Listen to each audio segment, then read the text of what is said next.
Hi dear readers, this is Simona Rich. In this video, I'm going to share with you one lesson of A Course in Miracles. I already passed the lesson, but I found it so inspiring, so empowering that I wanted to share it with you.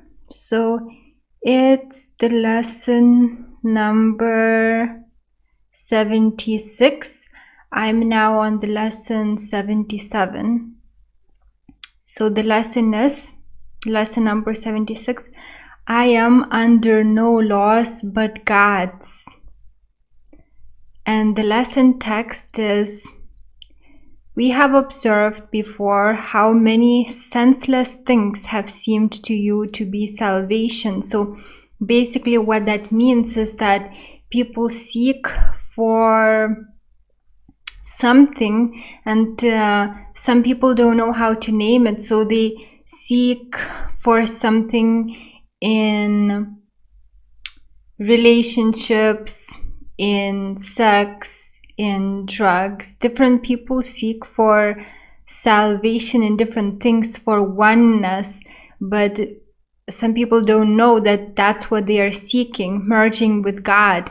But anything that they do does not fulfill them, and they keep trying to find that which they are searching. They keep trying to find that oneness, that some people think it's pleasure, going for pleasure, but actually what they are seeking is to merge with God. But whatever they seek in this world, no matter how much they get it, they still feel empty.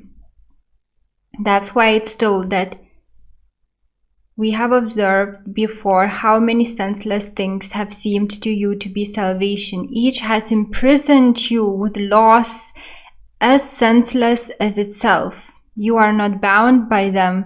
Yet to understand that this is so, you must realize salvation lies not there. While you would seek for it in things that have no meaning, you bind yourself to laws that make no sense. Thus do you seek to prove salvation is where it is not. So by laws, they mean that, for example, some people want to live for as long as possible. So they think that in order to do that, they need to observe the laws of health. But this course says that these laws are not valid. You made them up. The laws that are real are only the laws of God. And it will go much more in detail explaining it, so I'm going to continue.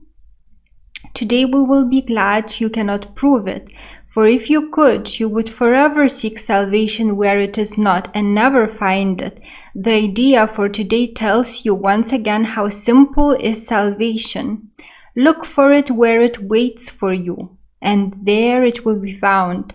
Look nowhere else, for it is nowhere else. Think of the freedom in the recognition that you are not bound by the strange and twisted laws you have set up to save you. You really think that you would starve unless you have stacks of green paper strips and piles of metal discs. You really think a small round pellet or some fluid pushed into your veins through a sharpened needle will ward off disease and death, applicable today especially. You really think you are alone unless another body is with you. It is insanity that thinks these things. You call them laws and put them under different names in a long catalogue of rituals that have no use and serve no purpose. You think you must obey the quote-unquote laws of medicine, of economics, and of health. Protect the body and you will be saved.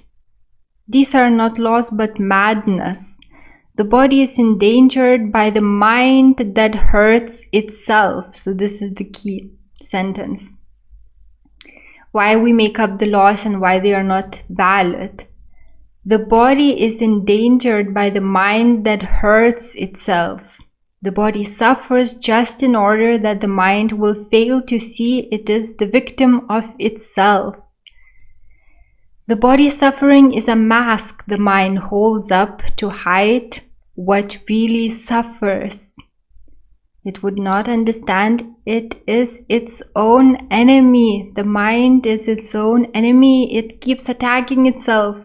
And if you try to be mindful, you will understand how many thoughts of attack the mind has just for no reason. It just starts attacking something. It attacks itself, but through that attack, the body suffers, and then we make up the laws that we need to give it medicine, that this medicine will work for this ailment, whilst not addressing the root cause of the mind attacking itself. The mind attacks itself and wants to die. It is from this your loss would save the body. It is for this you think you are a body. So deep. Wow. There are no laws except the laws of God. This needs repeating over and over until you realize it applies to everything that you have made in opposition to God's will. Your magic has no meaning. The laws that we make up is magic.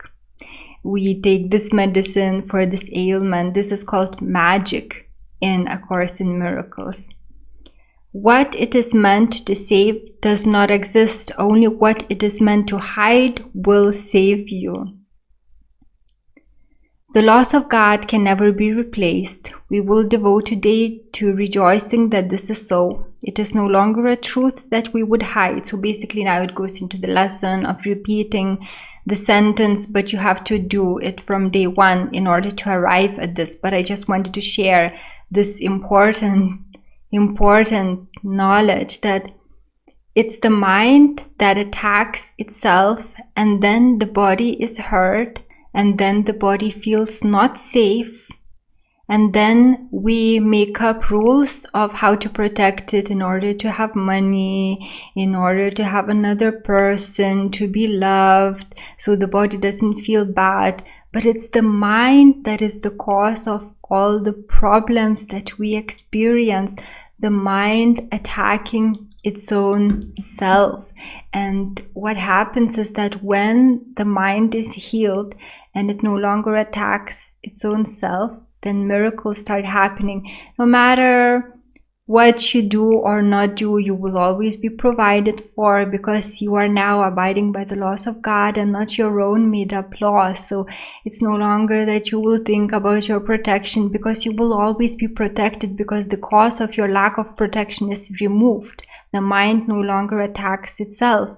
And this always makes me think of the life of Jesus, especially how he would come up with money when he needed. He never thought about it. He just went with his business of healing people, not thinking about anything. When he wanted food, he could manifest it.